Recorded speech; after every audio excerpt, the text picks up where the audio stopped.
자, 이번 질문은 이런 분도 많으신 것 같아요. 내 자식이 아니라 그 아래 손주 손녀한테 증여하는 경우. 그래서 손주에게 이제 증여하는 경우 이런 이제 사례인데 한번 들어보세요.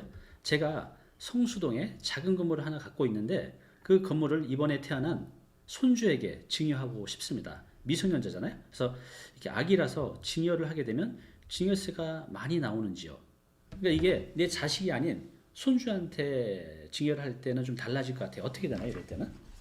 그렇죠. 이것도 질문을 많이 하시는데 네. 우선 증여라는 거를 보면 내가 내 재산을 자녀한테 주는데 내가 왜 세금을 내야 돼? 이렇게 말씀하시는 분들도 그렇죠. 많기는 한데 네. 법에서는 뭐라고 되어 있냐면 내가 직접 벌었던 소득에 대해서 내는 건 물론 네. 자산이 이전되는 부분에 대해서도 세금을 내는 거를 정해놨고 그래서 세금이 상속세하고 증여세는 세율 자체가 동일해요. 그러니까 10%에서 50%를 왔다 갔다 하거든요. 네. 이렇게 구분에 따라서. 근데 이제 상속이든 증여든 보면 직계비속, 아버지가 나한테 아니면 내가 자녀한테 네. 이런 식으로 한 단계라고 우리가 얘기를 하는데 그렇게 주는 거에 대해서는 규정을 명확히 해놨어요. 네. 이제 증여 관점에서 보면은 이제 직계비속한테 주던 직계존속한테 주던 10년이라는 기간 동안에 5천만 원까지는 줘도 세금을 안 매기겠다라는 규정을 해서 아이가 태어나면 태어났을 때 5천만, 그러니까 근데 미성년자는 또 2천만 원이거든요. 네. 태어났을 때 바로 2천만 원을 2천만 원? 주고 이제 한 10년 지나고 10살 되면 또 2천만 원을 주고 성인이 되면 5천만 원을 5천만 주고 네. 이런 거에 대해서는 세금을 안 매겨요. 음,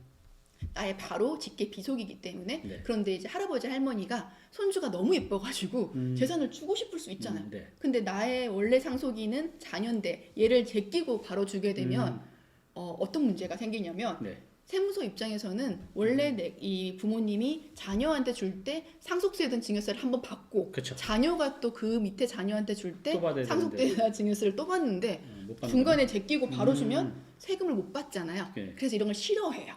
싫어하는군요. 네네, 싫어해요. 네. 그래서 법으로 할증과세라는 거를 만들어놨어요. 아이고. 이 할증과세가 뭐냐면 이렇게 두 번 내야 될 거를 건너뛰고 본인이 한 번만 주기로 했으니까 한 번 내는 거에 30%더 내놔.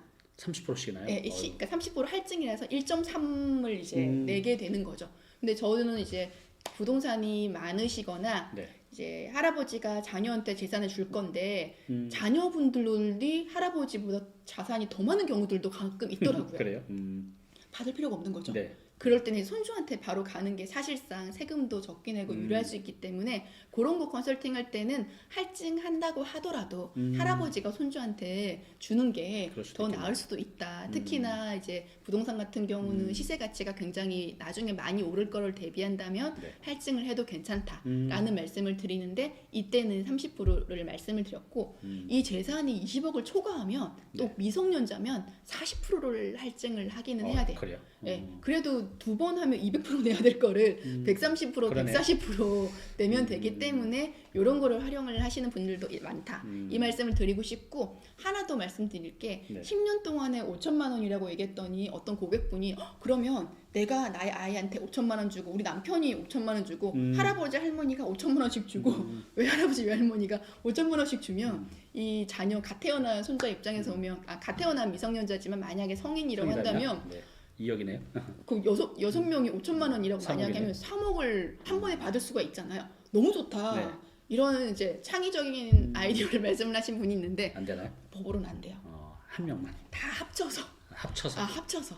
그러니까 세금은 증여자와 수중자끼리 이제 세금 계산을 하는 건 맞는데 비과세는 그러네요. 비과세는 한 번밖에 안 된다는 거를 또 알고 계셔야 될 것 같아요. 이제 미성년자는 2천만 2천, 원까지. 성년은 이제 5천만 원까지 네. 10년 단위로. 10년 단위로. 이렇게 이제 어쨌든 이렇게 절세 부분이 있으니까 미리미리 하는 것도 좋을 것 같아요. 네, 요즘은 그래서 많이들 하세요. 그러니까 이제 논외긴 한데 2천만 원을 받아서 네. 그걸로 주식을 하나 사신 분들이 그래요? 10년, 20년 지나서 조금 그러네요. 좋은 우량 주식을 사면 배당도 나오고 이렇게 계속 올라가잖아요.